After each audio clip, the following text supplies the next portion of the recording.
va parler de toutes ces mitzvot, de tous ces moments où on n'a pas réussi à faire les choses entièrement. Ça veut dire, on a essayé de faire quelque chose, on a essayé de le faire de façon parfaite, on a essayé de le faire de façon complète, et malheureusement, on n'a pas réussi à faire la chose entièrement. On a fait la chose à moitié, ou on n'est jamais en mesure de finir la chose complètement. Alors, des fois, on a tendance à se dire, bon, je n'ai pas réussi, c'est pas pour la faire de façon parfaite, alors ça sert à rien. Moi, je veux faire les choses vraiment complètement, sinon c'est pas la peine. D'accord? La question du jour, c'est est-ce qu'il faut être perfectionniste dans notre façon de faire Torah Mitzvot? Donc, cette semaine, on commence par parler de la mitzvah de la Shemitah, d'accord? Qui est souvent mal traduite par Jacher. Jacher, c'est un principe qui dit que de temps en temps, il faut que quand on a, par exemple, on a 5 terres, d'accord, 5 champs, et bien de temps en temps, il faut qu'un de ces champs se repose, c'est-à-dire un de ces champs ne soit pas utilisé pendant certains moments parce que ça va le faire reposer pour qu'après, l'année d'après, il puisse donner de meilleurs résultats. D'accord? En réalité, c'est pas ça du tout. La Shemitah, c'est pas la Jacher. L'année sabbatique, c'est pas la Jacher. Pourquoi? Je vais donner un exemple simple. Imaginons que on est une école où il y a plusieurs professeurs et tu vas donner une année sabbatique à un professeur. Ça se fait. Les professeurs prennent des années sabbatiques. Mes deux parents sont professeurs, donc c'est quelque chose que je connais. Et puis, on va trouver un remplaçant. D'accord. Maintenant, admettons que tous les professeurs se mettent à prendre une année sabbatique la même année. Ça risque d'être compliqué. Et c'est exactement ce qui se passe. Pendant la Shemitah, c'est tous les champs qui sont pas utilisés, qui sont laissés entre les mains de celui qui veut bien aller chercher les fruits. Et les propriétaires, en tout cas, n'ont pas le droit de profiter de leurs champs. D'accord? Donc, pour lire dans les mots, je vais prendre la troisième ligne. Va Martha Alehem, tu leur diras. Kitavo el haaretz asher ani noten lachem, donc on est page 4. Quand vous irez dans la terre que je vous ai donnée, pardon, c'est page 3. Veshavta haaretz shabbat lachem, la terre se reposera. Pendant 6 ans, tu pourras planter dans la terre ce que tu as besoin. Et la 7e année, pardon, la terre se reposera, elle fera comme une sorte de Shabbat. D'accord? Qu'est-ce qui nous intéresse ici dans le cadre du cours d'aujourd'hui? Ce qui nous intéresse, c'est le fait que Dieu dise vous ne ferez cette mitzvah que quand vous arriverez en Israël. C'est-à-dire, jusqu'à ce que le peuple juif arrive en Israël, cette mitzvah n'a pas lieu d'être. Le seul moment où vous commencez à la respecter, ça va être en Israël. Et c'est un sujet très très intéressant qu'on va voir aujourd'hui parce que ça répond à une question que j'ai toujours eue. C'est la question de savoir comment c'est possible qu'on mette les tefilines après la sortie d'Égypte, on va dire après le don de la Torah, où il y a eu, puisqu'on dit que tout a été donné au mont Sinaï. D'ailleurs, c'est dans notre paracha qu'on en parle, parce que la paracha elle commence par dire Behar Sinaï, sur le mont Sinaï. Rachid demande quel est le rapport quel est le rapport du sujet qu'on va traiter au début de cette paracha avec le mont Sinaï. Au début de cette paracha, on nous parle de Shemitah, on vient de le voir. D'accord? Et la paracha, elle commence par dire Dieu a ordonné à Moshe, a dit à Moshe de dire au Bnei Israël, au peuple juif, sur le mont Sinaï. Et Rachid dit, pour t'apprendre que de la même façon que les lois de la Shemitah ont été données sur le mont Sinaï, la même chose, toutes les mitzvot ont été données sur le mont Sinaï. Alors, donc, si toutes les mitzvot ont été données, ça veut dire que la mitzvah des tefilines, elle a été donnée. Maintenant, on sait que le texte du schéma qu'on dit quand on met les tefilines, et quand on dit quand on met les tefilines, c'est très important de le dire, mais il est aussi dans les tefilines. Schéma et Ve'ayim Shamoa, d'accord, les deux premiers passages du schéma. Mais le schéma n'a pas encore été donné. Le schéma n'arrive que dans le livre de Devarim. Si le schéma n'arrive que dans le livre de Devarim, jusqu'à ce que ce passage de la Torah soit connu des Juifs, comment ils mettaient les tefilines? Soit ils avaient des tefilines qui étaient incomplètes, soit ils ne mettaient pas les tefilines. Dans ce cas-là, ils ont été ordonnés. Alors comment ça marche? Est-ce que toutes les mitzvot ont été faites dans le désert? C'est-à-dire que tout ce qui était dans la Torah qu'on connaît aujourd'hui, est-ce qu'elle était déjà faite dans le désert?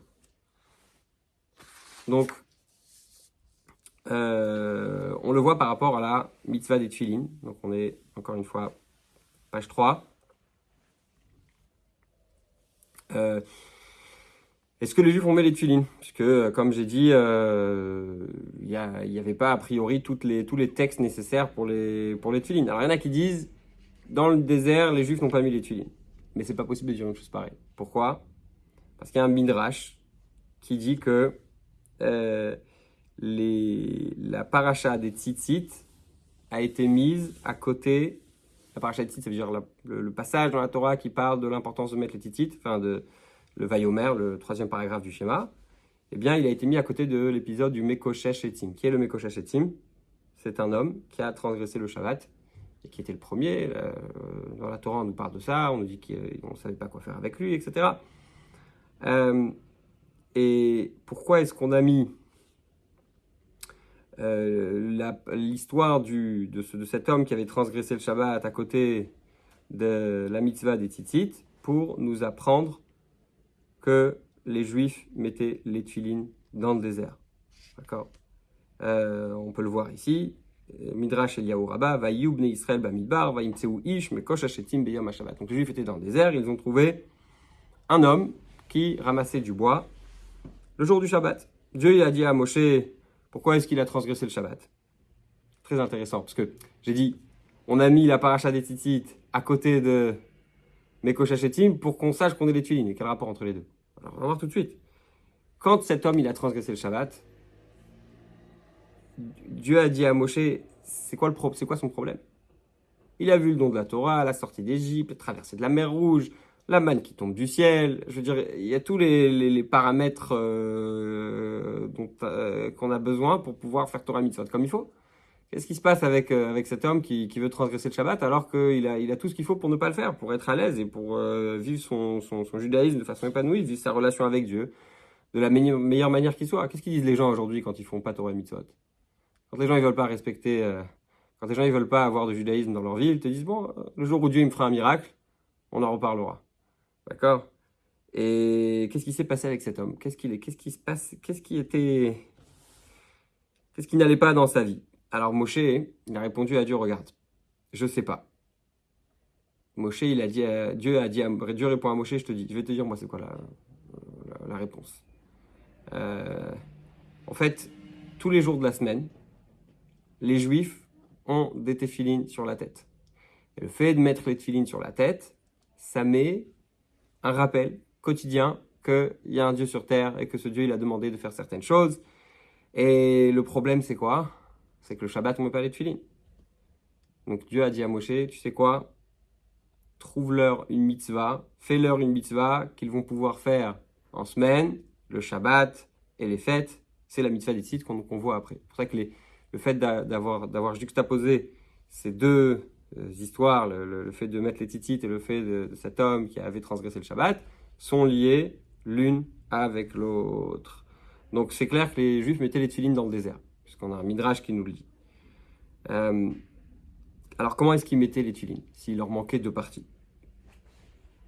Bechidouché Arashba Limnachot Huva. Donc le Rabbi ramène ici un passage du Rashba, un Rashba qui est Rabbi Shlomo Ibn Aderet.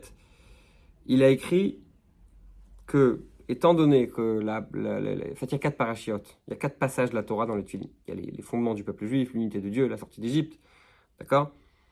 Mais on a 2 passages qui, au moment où les Juifs doivent mettre les tefilines, n'ont pas encore été imprimés, n'ont pas encore été dits dans la Torah. Donc, comment est-ce que les Juifs mettaient les tefilines? Ils les mettaient sans ces 2 passages. Ils les mettaient d'abord avec les 2 premiers passages, ceux qui ont été donnés à la sortie d'Égypte. Ok, maintenant on va voir une discussion concernant les téphilines pendant les années dans le désert et la suite un peu de ce qu'on vient de dire. Les Chaora, a priori, donc on est page 6 page 5, je crois, source 4. Les Chaora, a priori, puisque מכיוון שקביעת הימים טובים של פסח ושבועות קשורה עם השינויים בתקופות השנה ביחס לצמיחת התבואה. Donc on voit une chose, parce qu'on a parlé d'agriculture. On sait que dans la Torah, les fêtes, elles sont liées avec le rythme agricole. D'accord? On le voit clairement.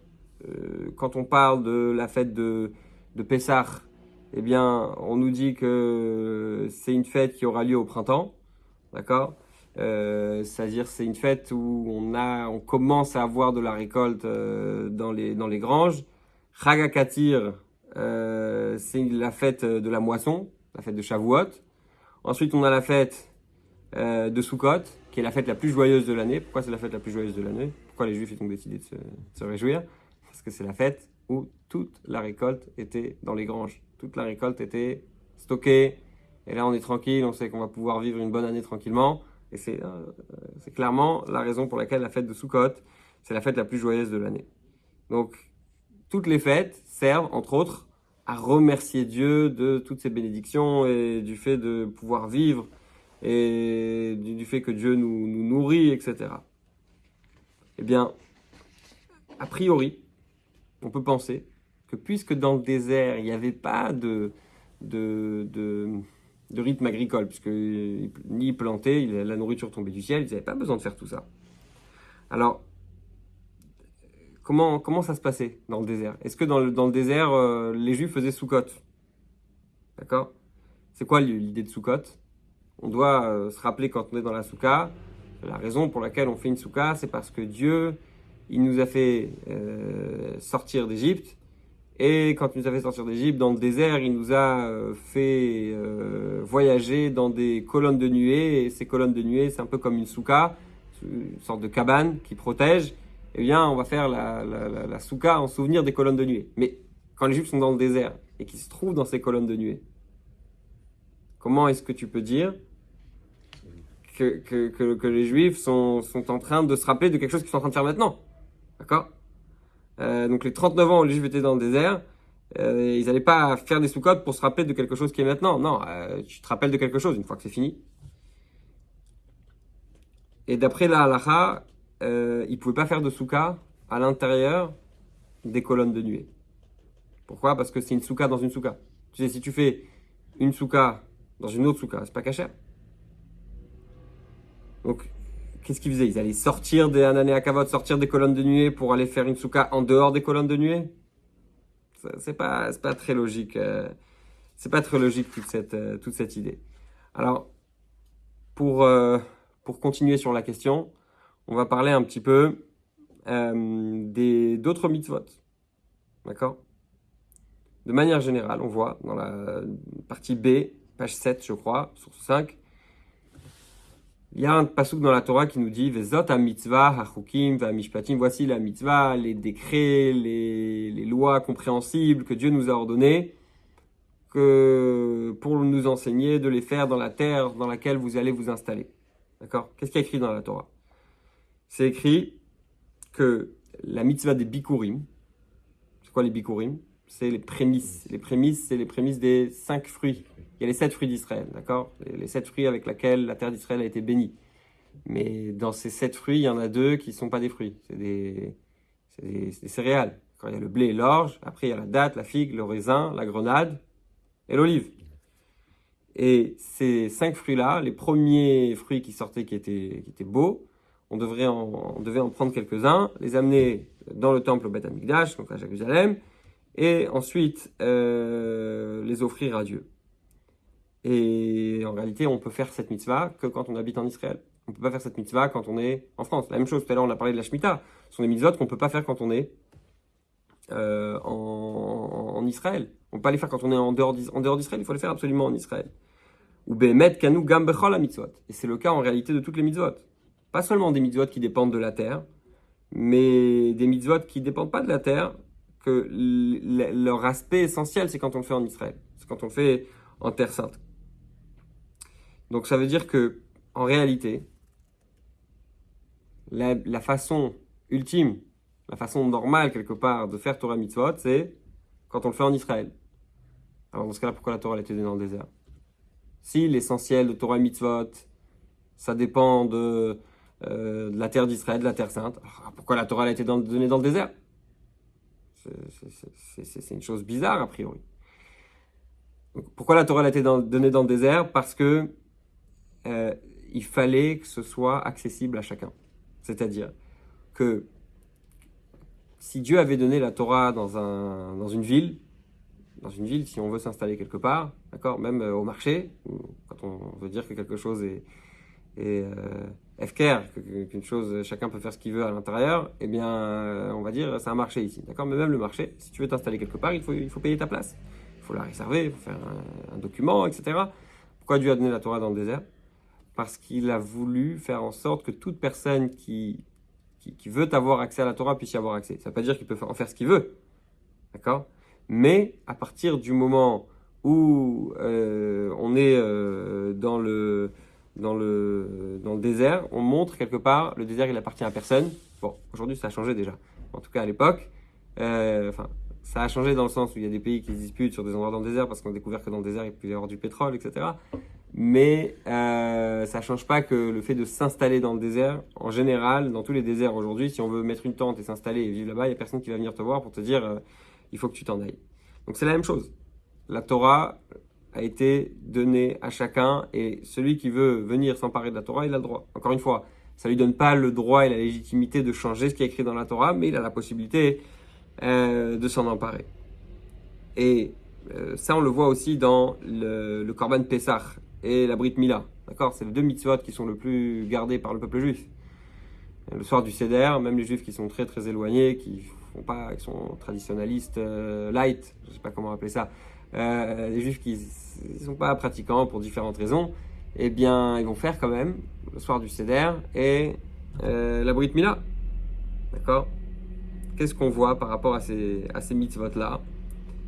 On voit la source 6, c'est dans le livre de Yoshua, Josué. La Brit Mila n'a pas été faite par les Juifs quand ils étaient dans le désert. Il n'y a qu'une seule tribu qui a fait la Brit Mila, la tribu de Lévi. Le reste n'ont pas fait la Brit Mila. Donc, à ce moment-là, Yoshua, il a fait en sorte que le peuple juif fasse la circoncision. Donc on voit bien qu'ils n'ont pas fait ça dans le désert. D'accord, donc ça c'est l'histoire de Yoshua. Il a enlevé leur honte, Vaikra Shalem Makamahu Gilgal, il a appelé cet endroit-là Gilgal, parce que Gal c'est une pierre, et qu'ils ont fait la Brit Mila à l'époque avec les moyens du bord, avec une pierre. Pourquoi ils n'ont pas fait la Brit Mila dans le désert? Pourquoi est-ce qu'il n'y a qu'une tribu qui avait fait la Brit Mila à l'époque? Parce que c'était difficile, pour des problèmes de santé, de faire la Brit Mila en chemin. Alors, aujourd'hui, quand on part en voyage, on est dans un avion, on est dans un environnement, il y a toujours des magasins, il y a toujours il y a des stations essence, etc. Imagine un monde dans lequel il n'y a pas de station d'essence, il n'y a pas d'aéroport, il n'y a pas de gare. À chaque fois que tu voyages, il y a toujours des dangers, il y a toujours des difficultés, il n'y a pas de médicaments, il n'y a pas de... toujours quand on parle de catastrophe humanitaire, qu'est-ce qu'on envoie? Des palettes remplies de médicaments. Pourquoi? Parce que ça fait partie des besoins de base. Et donc, c'est pour ça que les Juifs n'ont pas fait ça dans le désert et que quand ils arrivent en Israël, Yoshua va faire aux Juifs la circoncision. Il va leur faire la circoncision. Le Korban Pessah, pareil. Quand la Torah nous parle du Korban Pessah, dans Bamidbar, ils sortent la première année, regarde, la source 8, la deuxième année après être sorti d'Égypte, le premier mois, donc le mois de Nissan, ils ont fait Pessah comme il fallait. Qu'est-ce que dit Rashi? Pourquoi est-ce qu'on précise l'année? Parce que les autres années, ils ne l'ont pas fait. Parce que dans tous les 40 ans dans lesquels les Juifs étaient dans le désert, ils n'ont fait Pessah qu'une seule fois. Pourquoi? Malgré le fait que le Korban Pessah, chacun peut l'offrir tout seul. C'est-à-dire le Korban Pessah, c'est pas on en a parlé la semaine dernière. Le Korban Pessah, c'est pas un Korban qui dépend de la communauté. C'est un Korban qui dépend de chacun. D'accord? Mais ils l'ont pas fait. Pourquoi ils l'ont pas fait? Parce que dans le désert, ils n'étaient pas dans l'endroit ultime, dans l'endroit propice à faire toute la Torah. Ils savaient quelque part que on est là en stand-by. D'accord? On est là, on attend de rentrer en Israël. D'accord? Ils ont tourné en rond pendant les 40 ans. Ils ont pas fait un chemin. Ils ont tourné en rond. Il fallait qu'ils restent dans le désert. Ils étaient maudits. Ils devaient rester parce qu'ils ont pas, le moment où ils devaient rentrer en Israël, ils n'ont pas cru. Varebe mitzvot elu. Mila ou Pessah, yesh chomer les gabé char mitzvot. Il y a quelque chose de spécial dans la mitzvah de Mila et de Pessah. C'est quoi? C'est qu'elles ont une obligation de karet. Ça veut dire qu'il y a un retranchement vis-à-vis de Dieu pour l'âme. Donc c'est des mitzvot qui sont très très importantes. Alors, malgré cette importance, ils ne l'ont pas fait. Jusqu'à rentrer en Israël. Tout ça pour nous apprendre que, en réalité, les mitzvot doivent être faites en Israël. Et c'est là-bas précisément que les mitzvot prennent leur sens. Mais là, on va comprendre que...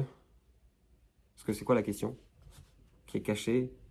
La question sous-jacente ici depuis le début. C'est-à-dire comme ça, regarde.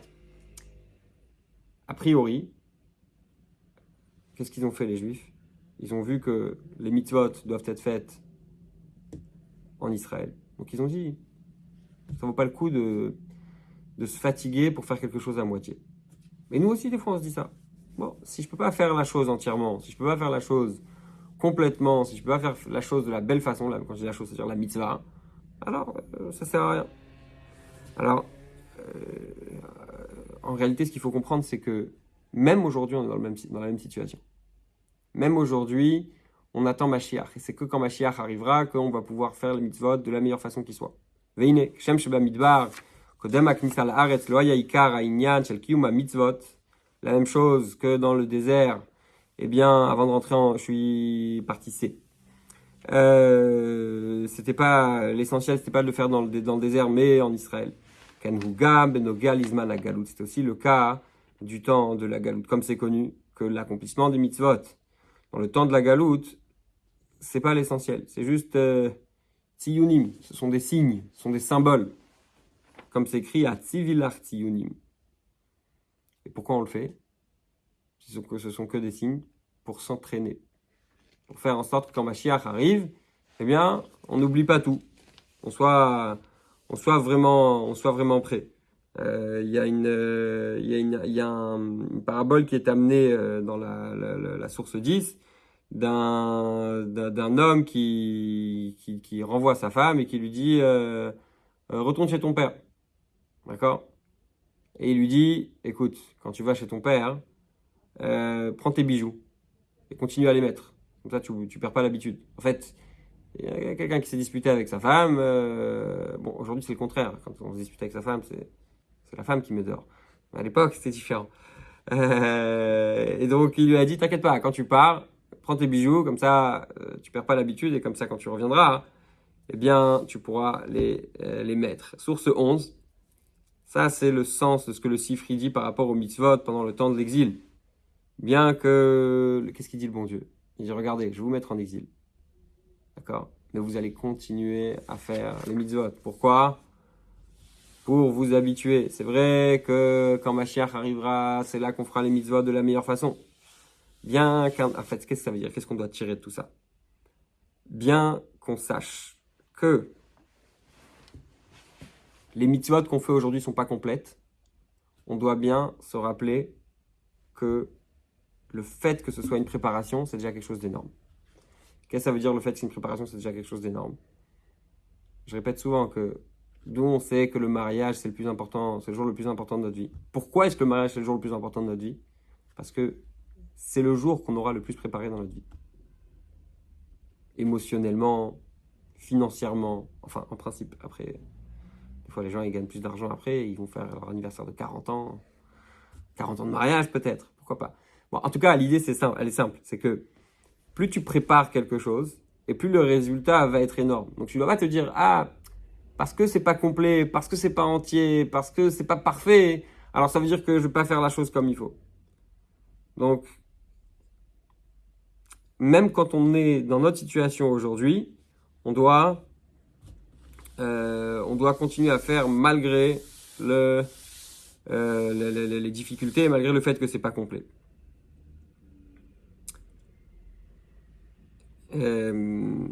Et en réalité, puisque ces mitzvot, elles nous permettent de nous préparer à Mashiach, ça même, c'est quelque chose d'important. Val derer shematzinu, donc je suis à la fin, page 14, je crois. Comme on trouve par rapport aux Havot, aux patriarches, concernant Matan Torah,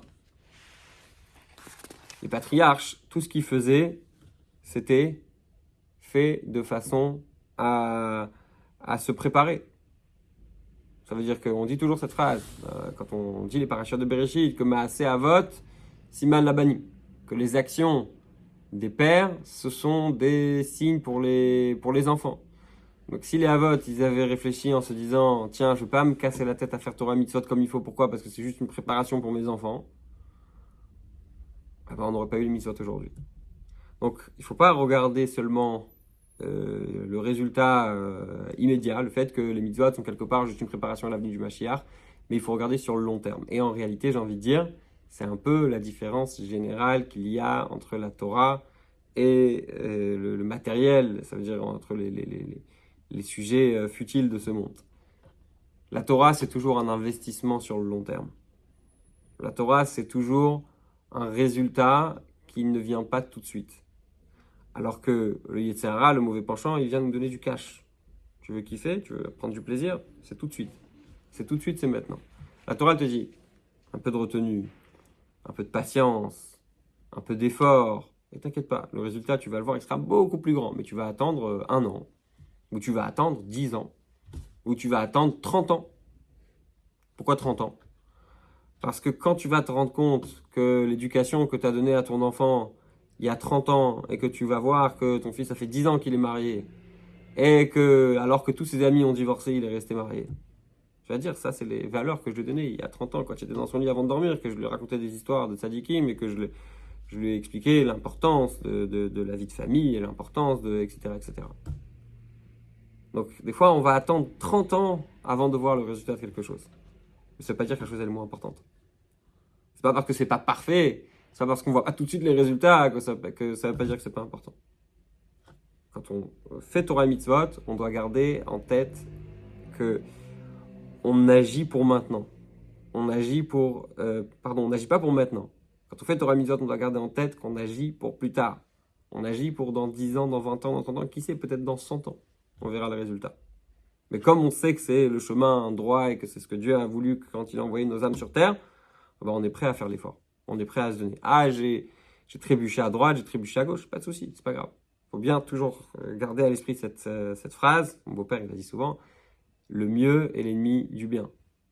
Et finalement, quand on fait pas le bien, on finit par faire le mal, on finit par faire n'importe quoi, parce que sous prétexte qu'on n'a pas... Ok, fais ce que tu peux faire. Fais pas ce qu'il faut faire, fais ce que tu peux faire. Et tout ira bien. C'est pas pense bien, mais ça revient bien.